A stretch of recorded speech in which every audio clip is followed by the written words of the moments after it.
There was once a young woman who stood in front of her childhood home for the first time in many years. The house looked smaller now. The door creaked the same way it did when she used to sneak out late at night. Her father still sat in the same chair on the porch, sipping tea in silence, just like he always had. But something inside her had changed. Growing up, their relationship was like a quiet distance, never openly hostile, yet never truly close. Words went unsaid, hugs felt stiff. There were moments when she longed for his warmth, but he only knew how to offer advice, not affection. He cared, but in a language she didn't yet understand. And over time, the silence between them grew thick like fog. Yet now, standing there as an adult, she saw him differently, not just as dad, but as a man who had lived through his own silent battles, a man raised in a world where feelings were buried, not spoken. And suddenly, through her own growth and spiritual practice, she saw not just her father, but his pain, his tenderness, his limitation. She didn't need him to be perfect anymore. She just wanted to heal. If you've ever felt the weight of unspoken love, misunderstood intentions, or emotional distance between you and your father, or you are a father hoping to reconnect with your daughter, know this: you are not alone. The pain may be quiet, but it is shared by many, and the path to healing begins not with blame, but with awareness, with compassion, with mindfulness. In this video, we will explore 6 gentle but powerful Buddhist teachings that can help bridge this sacred bond. Teachings that don't demand perfection, but invite presence. That don't erase the past, but open a path toward healing, one mindful step at a time. Let's begin this journey together, with openness, with tenderness, and with the hope that even the most distant relationships can soften under the light of understanding. 1. See beyond the roles. This is not just your father. This is a human being. When we are children, we often see our parents as unshakable figures, giants in our world, givers of safety, food, and shelter. Our fathers especially are often cast into rigid roles: the protector, the provider, the decision-maker. But as we grow, those roles begin to crack, and we start to see glimpses of the person behind the title. The problem is, most of us don't look long enough. We continue expecting our father to be strong when he might be tired. We want him to be emotionally open even though he was never taught how to be. And when he falls short of the ideal we've imagined, resentment quietly builds. Disappointment hardens. The bond begins to fray. Not because there is no love, but because we've forgotten to see him not just as dad, but as a human being. Buddhism teaches us to see clearly with what is called right view. It's the first step of the Noble Eightfold Path. Right view isn't just about doctrine, it's about perception. It invites us to see the full picture of someone, including their struggles, their conditioning, and their inner wounds. Your father had a childhood too, perhaps filled with absence, perhaps shaped by war, silence, or emotional survival. What if he was never shown affection as a child? What if he never had the space to process his own pain? When we take off the heavy armor of expectation, we begin to see not just a role, but a soul. And in that shift from role to real, compassion is born. There's a Zen saying, when we understand, we cannot help but love. Healing doesn't always require grand gestures or emotional breakthroughs. Sometimes it begins with a single quiet realization. My father is a person just like me, imperfect, learning, trying. So today, see him with new eyes. Don't just see the man who didn't say I love you. See the man who showed love, the only way he knew how. See the effort behind the silence. See the human beneath the label. This simple shift in perception can be the first step toward a relationship that's no longer built on expectation, but on empathy. And in the stillness of that seeing, healing can finally begin. 2. Release expectations. Let go of the story you told yourself. She used to imagine what it would feel like if her father told her he was proud of her. Just once. She had spent years chasing that invisible approval, top grades, scholarships, promotions. And even as an adult, she found herself doing things not because she truly loved them, but because a quiet voice inside still whispered, maybe now he'll see me. Maybe now he'll say it. But it never came, and with each year, the silence hurt more than words ever could. We all carry stories, silent expectations about how love should look, how a father should behave, how a daughter should respond. We replay scenes in our minds of what should have happened, clinging to an ideal version of a relationship that never truly existed. Buddhism teaches that much of our suffering comes not from life itself, but from our attachment to our version of it. The Buddha said, "Whatever is subject to arising is subject to ceasing." This includes our expectations, our disappointments, even our inner narrative. When we grip tightly to the story of what should have been, we block ourselves from receiving what is still possible. The truth is, healing can never grow where expectation rules. Healing only grows where acceptance begins. Ask yourself gently, what version of your father are you still holding on to? What version of yourself do you think he needs in order to love you? And then see if you can soften around those images. Letting go of expectation doesn't mean giving up hope. It means releasing the fantasy so that real connection can finally enter. It means allowing your father to be who he truly is, not who you wish he had been. There's a story in Zen about a student who came to the master with a full cup of tea.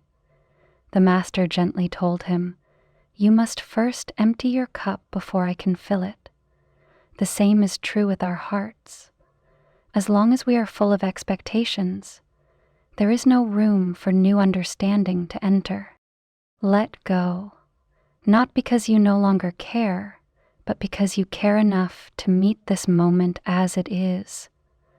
Not what it could have been, not what it should have been, but what it is, right here, in its raw, imperfect beauty. In that space, you may discover something far deeper than expectation. You may find peace. 3. Practice deep listening. To listen is to love without interruption. There's a memory she held on to for years. She was 15, sitting at the kitchen table, trying to explain how overwhelmed she felt at school, how lost she was in her own skin. Her father was reading the newspaper. He nodded politely but never looked up. She never brought it up again. Sometimes, the deepest pain in a relationship isn't caused by what was said. It's caused by what was never heard. In Buddhism, there's a sacred practice known as deep listening, or compassionate listening. It is rooted in the mindfulness of Avalokiteshvara, the bodhisattva of great compassion, who is said to hear the cries of the world, not with ears alone, but with the full presence of the heart. To listen deeply is to offer someone the rarest gift, your complete attention. No judgment, no interruption, no rushing to respond. Just a silent, steady presence that says, I see you.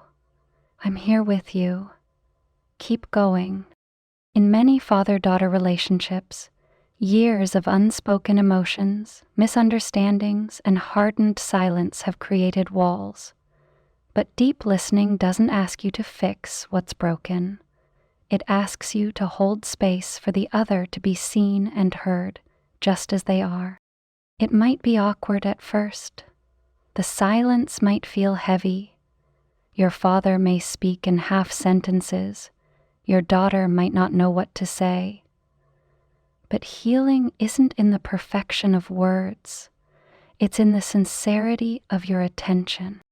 The Buddha taught that listening with mindfulness and compassion is a path to ending suffering. He said, when you listen to someone deeply, you help them suffer less. That includes the suffering that lives inside our own family. So the next time you sit with your father or your daughter, try this. Put the phone away. Set aside your need to be right. Don't prepare your response while they're still speaking. Just listen. With your eyes, your breath, your whole being. Even if the words are messy, even if the pain is old, your presence can be the medicine they've been longing for. You may not agree with everything they say, and that's okay. Deep listening isn't about agreeing.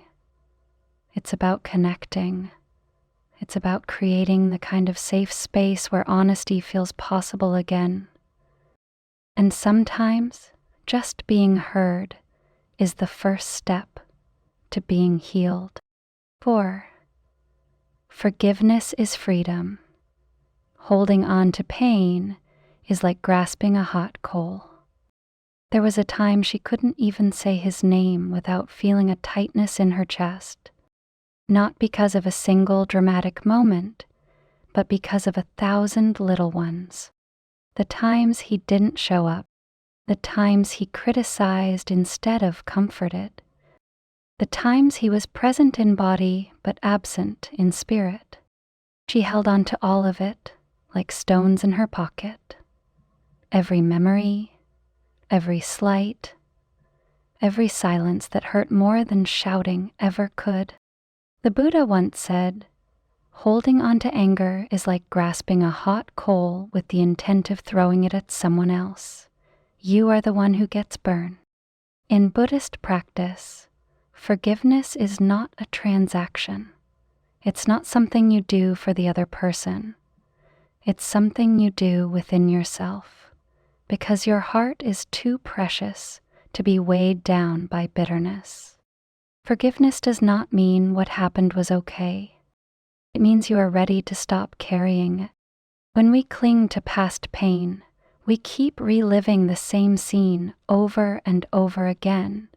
We remain trapped in a loop, wanting the past to be different, needing someone else to take responsibility or say words they may never be able to say. But what if healing isn't about waiting for an apology? What if it's about giving yourself the permission to be free? There's a powerful meditation practice in Buddhism called metta, loving kindness. It begins with sending compassion to yourself, then to someone you love, then to someone neutral, and finally to someone who has hurt you.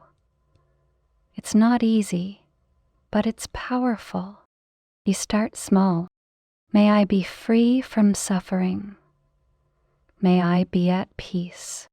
Then, perhaps one day, may he be free from suffering. May he be at peace. Forgiveness may not come in one moment. It may come in layers, over time, with practice. But each time you choose softness instead of hardness, each time you breathe instead of react, you reclaim a little piece of your freedom. One day, she looked at her father and realized he had his own grief, his own regrets. Maybe he never learned how to love out loud. Maybe he did the best he could with what he had. And while that might not be enough for the child she once was, it was enough for the woman she had become. She no longer needed to change the past. She just wanted peace. And peace begins when you let go of the coal. There's a quiet kind of suffering that lingers in many father-daughter relationships. The kind that comes not from what is, but from what was supposed to be. We replay old conversations in our heads, revisit childhood birthdays that felt lonely, or wish we had just one more chance to say the right words, to fix the past. But Buddhism reminds us gently, the past is already gone, and the future is not yet here. The only place where healing can truly happen is in this present moment. So often, we believe that if we could just understand what went wrong, or force someone to acknowledge their mistakes, then we could move on. But healing does not come from perfect explanations. It comes from presence. It comes from showing up now, in this breath, in this space, without needing to have all the answers. Your father may never say the words you wanted to hear. You may never fully understand why things unfolded the way they did, but right here, in this very moment, you can soften. You can choose to put down the armor. You can offer a smile, a hand on his shoulder, a few minutes of shared silence. These small gestures, offered in mindfulness, have more power than any perfectly rehearsed apology. Buddhism teaches that each moment contains the seed of awakening, and in that sense, every moment is a new beginning. You don't need a perfect past to create a meaningful connection now. You just need the courage to be fully present, even if your words stumble, even if your voice shakes. What matters most is not perfection, but your presence, offered with sincerity. Healing doesn't live in the stories we try to rewrite. It lives in the stillness of now. There is a quiet truth in Buddhism that brings both peace and power. It is the truth of impermanence. Everything changes, everything. The pain you feel today, the silence between you and your father, the years of disconnection or misunderstanding, none of it is fixed. Just as the seasons shift, just as the moon waxes and wanes, so too can your relationship evolve. It may not happen overnight, and it may not unfold the way you imagined, but nothing in this life is beyond the reach of transformation. The Buddha taught that all conditioned things are impermanent, not as a reason for despair, but as a doorway to possibility. This means that no matter how strained things have been between you and your father, there is always a chance to begin again. One conversation, one shared laugh, one sincere moment of presence may be enough to soften years of distance. And even if your father is no longer physically here or is emotionally unavailable, your relationship with him can still shift within you. You can begin to relate to the pain differently, to see it with compassion rather than resentment.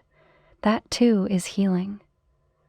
In the face of impermanence, we are reminded that nothing, no hurt, no silence, no wound, is permanent. And with that truth comes freedom. You are not stuck. The dynamic between you and your father is not frozen in time. Each breath, each mindful step you take is an invitation to rewrite not the past, but the present. The next time you look at him or think of him, remember this: you both are changing, even now. What feels impossible today may become possible tomorrow. Trust that. Trust in the river of life Let go of the idea that it's too late, because as long as you are alive, as long as you are breathing, you can always begin again